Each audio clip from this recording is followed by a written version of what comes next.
Hello mga kalalabs, ang lulutuin ko po ngayon ay ipiprito natin itong ating pork chop. Ayan guys, sinihiwa-hiwa ko muna yan guys. Ayan, para mas maluto-luto ang bawat sulok ng mga fats dyan sa pork chop na yan. Ayan guys, nagtimpla muna ako ng tuyo. Ayan, yung sauce, soy sauce at saka ketchup. Ayan, ayan, isang kutsarang sugar, pepper. Yan, nilagyan ko din siya ng pepper guys. Ayan guys, tapos anoin natin, haluin natin yan guys, para ito po ay ating i-marinate doon sa ating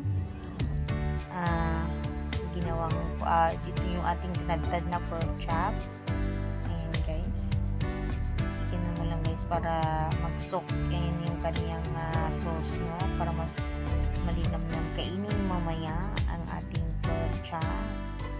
Guys, tinimpla ko yan, masarap yan guys kasi nilagyan pa yan ng ketchup guys, diba? May ketchup yan, soy sauce ketchup lang yan siya guys.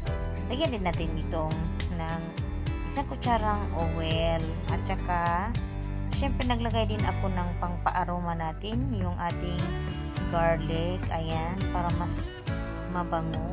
Ayan guys, so haluin muna natin yan guys, para i-leave natin yan mga 15 minutes, no? Para malasa yung ating pork chop mamaya pag ito ay ating ipiprito.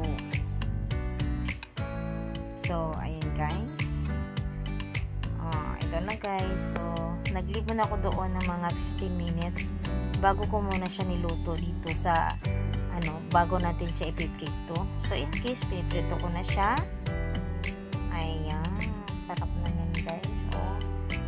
Pero alam nyo guys, yung resulta niya is maamoy. Oo, para siyang chorizo yung kanyang bango.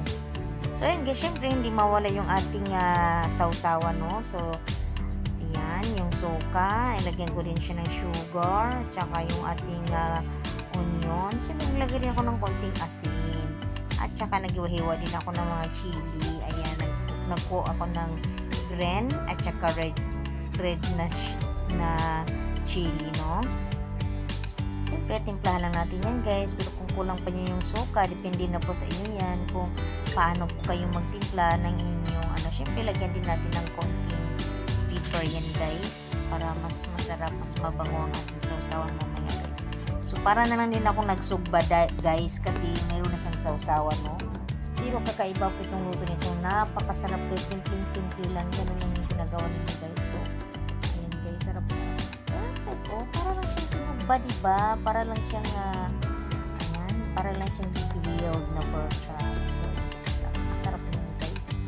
Pakita kami ang mga anak ng mamaya, pwede ito pang baon sa inyong anak,